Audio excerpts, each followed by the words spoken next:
Greetings, friends. Welcome to Christ the King Lutheran Church's midweek video meditation. Given our aspiration to be a healing place, I've come to calling these meditations your Wednesday meds. So tonight, I'd like to talk a bit about what most pundits these days are talking about, and that is normalcy, and how it just cannot be so again that we would go on with whatever normalcy is defined to be. Of course, we, your ministry team here at Christ the King Church, are thinking a lot about how to do what we can during this continuing time of sequestering so that we can be as effective as we possibly can. It is an understatement to observe that our ministry styles have changed. Here at the church campus, in the narthex, and here in the nave, I've come to refer to this now sparely used space as the liturgical actor's studio. Of course, it is not an act. We are truly invested in doing well in a new way what we have taken pride so far in doing well. So it is a fitting moment now to hear what has been normal and old according to mere chronology, but given new life in the music, in its expression, and that done by our own Deacon Rick Erickson on our Bach organ. So enjoy.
Wasn't that wonderful?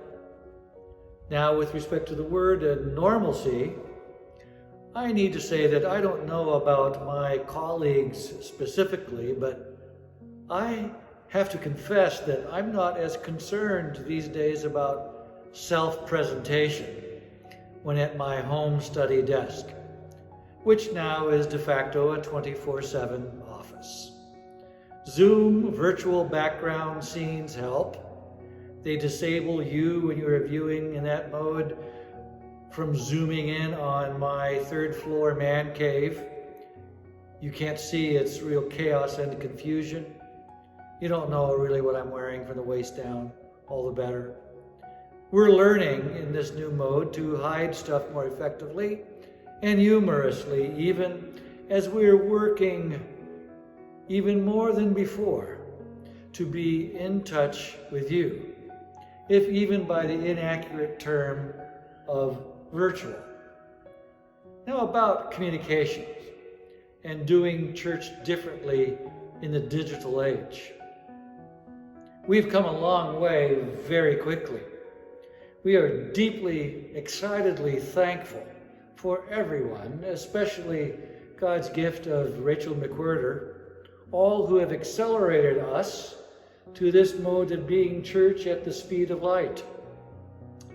It doesn't apply to us directly, but that old line you probably heard somehow applies, that line about how nothing catches one's attention like the imminence of one's own death.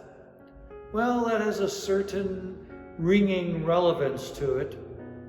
So now, like my own style of working from home, many of us on Sunday mornings are praising God in our pajamas and passing notes to each other while the preacher preaches. It is all renewing and wonderful. So, what about our foreseeable future here at Christ the King Church and for all of us?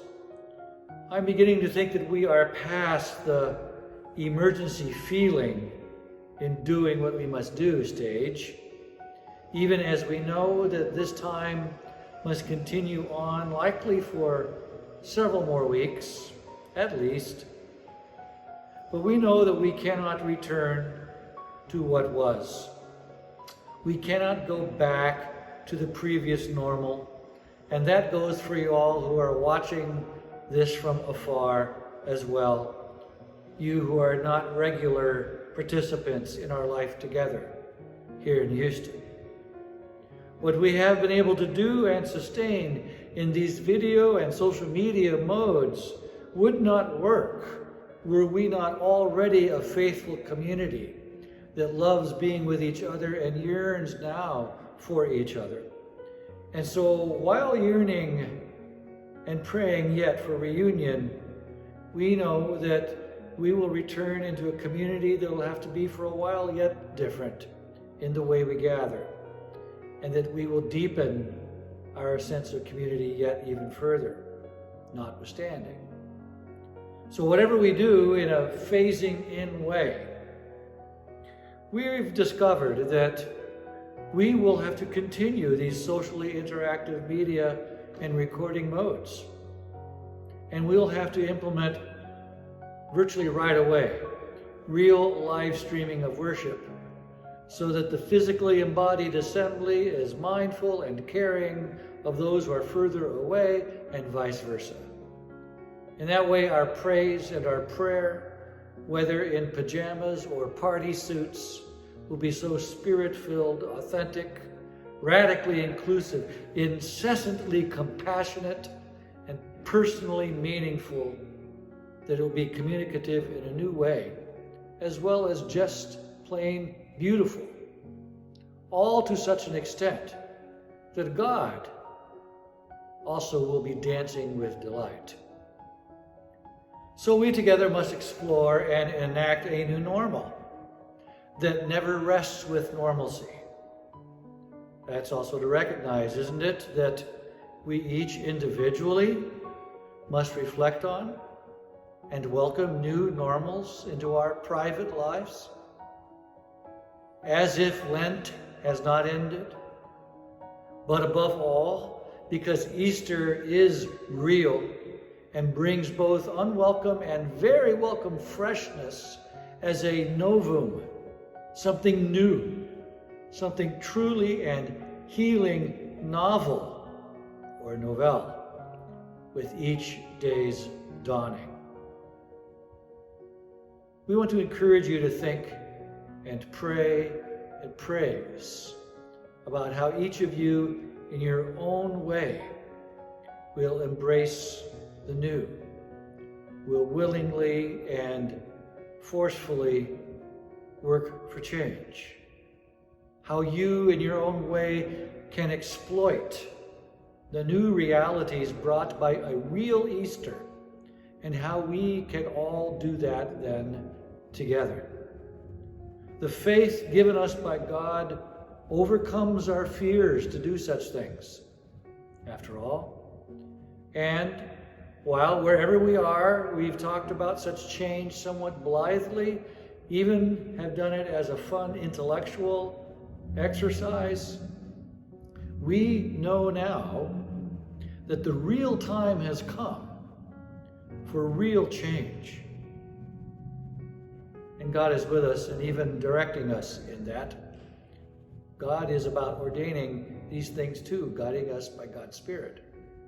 And so we remember from Romans chapter 8, verses 26 and onward, as Paul wrote, "Likewise the Spirit helps us in our weakness, for we do not know how to pray as we ought, but that very Spirit intercedes with sighs too deep for words.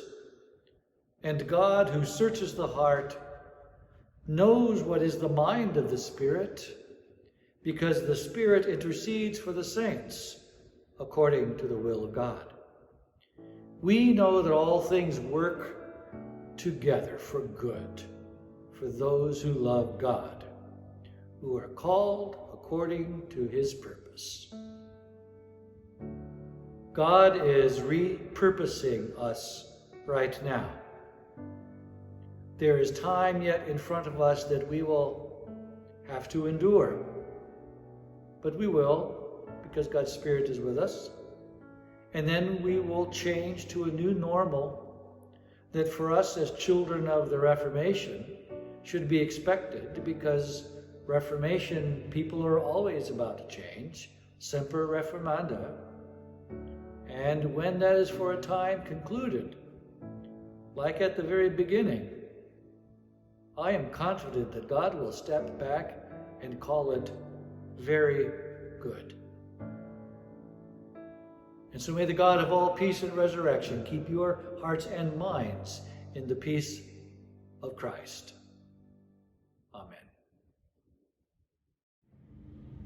Amen.